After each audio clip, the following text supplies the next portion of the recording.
You do not dream often, but tonight the visions are vivid indeed.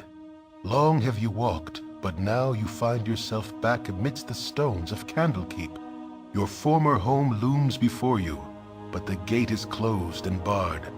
Over the walls there is a candle in your old room, but as the light goes out, the bricks surrounding the window closes together. The very walls conspire to keep you at bay.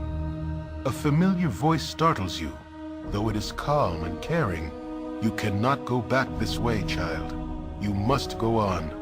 Gorion forms before you. And though his image should be comforting, it seems but a shade of his living self. He is dead in your dreams, as in life. The phantom of your foster father gestures toward the blackness of the wood, as though it should be inviting. Perhaps it is, in a way, but the traveling will be hard. As you think this, a smooth and obvious path becomes clear out of the corner of your eye. It seems meant for you, pulls at your very being, and promises to quickly lead you away from the life you once led. Perhaps this would be for the best, but it is a bit too convenient for your liking. You do not wish to dwell upon the loss you have endured, but neither should it be forgotten. Gorion smiles and fades away. The pull becomes a push, but you turn away, steadfast in your new direction.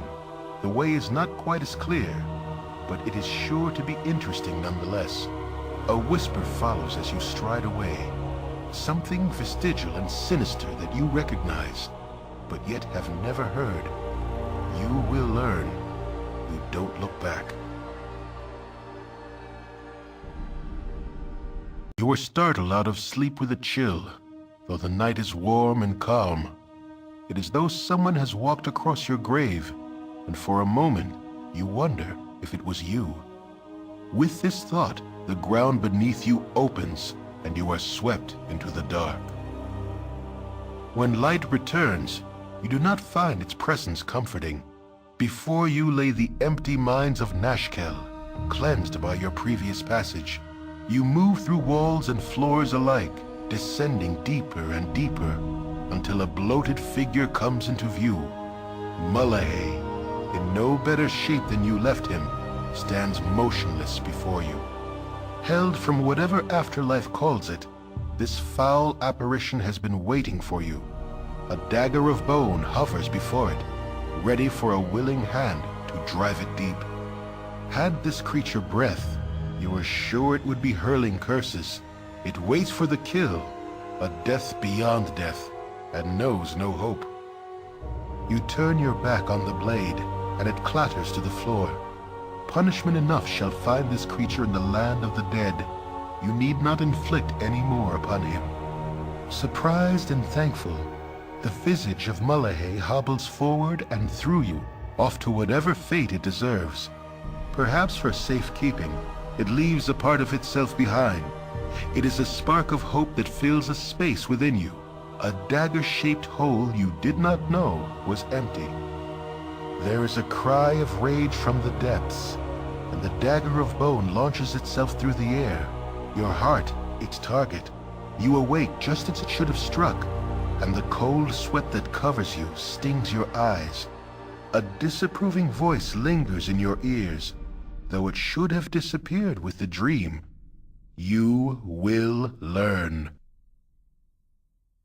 As darkness falls, your mind drifts back to events past, and to triumphs well-deserved indeed.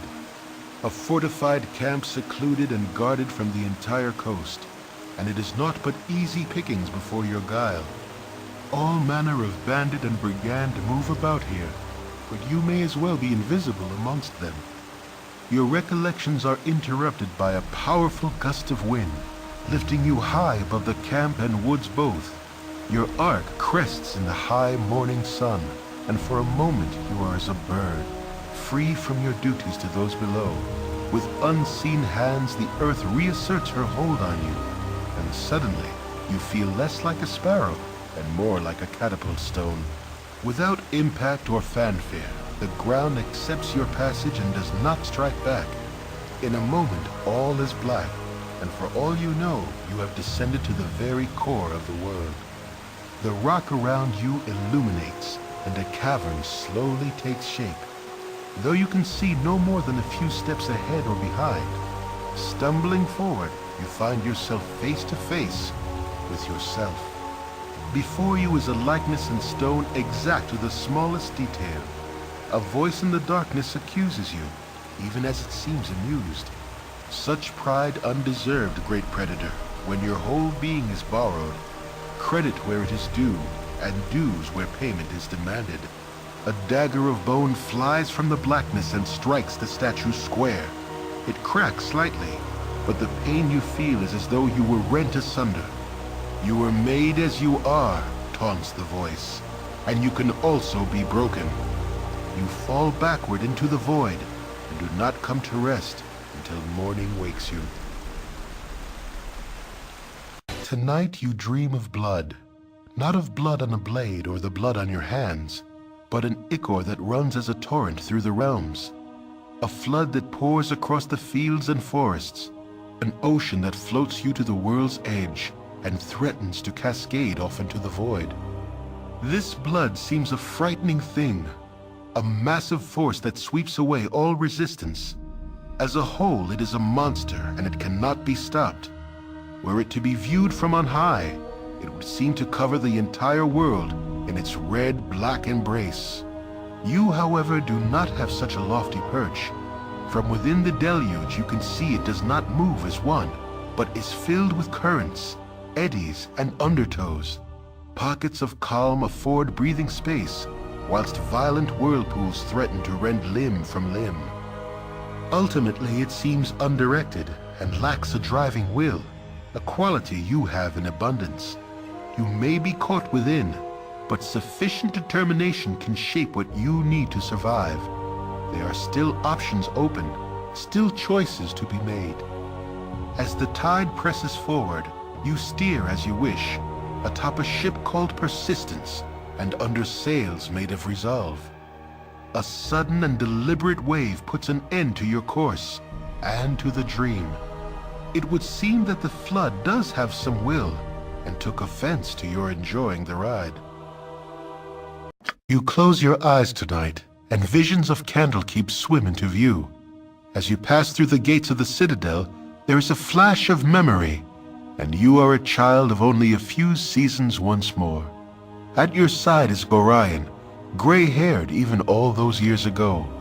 How old must he have been to age so little in the time since? Aged as he ever was, you still have to run to keep up with him. He has an important meeting with Ulrond, the keeper of the tomes. An important meeting about you. Funny, you don't remember it. As you stand outside the doors of the inner keep, you can hear the shouting from within. Gorion seldom raised his voice, though you did not care to listen to the discussions at your previous stops either. As you trace patterns in the water of a fountain, a reflection distracts you from the argument. A large raven has perched atop a stone wall and stares directly at you with huge black eyes. You stare back through the mirror of the water and are suddenly afraid to meet the bird's gaze any other way. It has claws for feet. You think to yourself, little skeletal claws. The doors of the keep suddenly swing open and Ulrond storms out. He glances at you for a moment, but looks away as he speaks. You both can stay, he sneers, but mark my words, that child will be the death of you. A flash of memory once more, and Gorion walks out of the keep as he is today, dead. You drop your gaze back to the water so as not to see. The raven is gone, but your own image remains. Your eyes are black, like those of a bird. Like father, like child, the reflection says. You wake with a yell, predictably unrested. Tonight you sleep hunted by all, and wake in a dream hunted by one. Tonight you are the monster everyone claims you are, the kobold scorned like a rodent. The ogre that children fear comes in the night. The mobs and their torches now come for you, counting you among the creatures you once did hunt. Or so someone would have you believe. Once again you hear the voice, a voice that now makes no secret of its origins. It speaks of destiny and nature, and of evils bred in the bone. It says you will never be free of the mob, that they will hunt you for what you are. Murder and death run through your heart, and accepting that will supposedly give you power. The essence of Bhaal within you cannot be ignored. But you have not ignored it. You realize that from the first you have fought the very blood in your veins, fought dagger and claw for each victory, and ultimately you have triumphed. With righteous will, you have turned the dark forces within you to good purpose. Whatever the foundation of your being, you have remade yourself in your own image.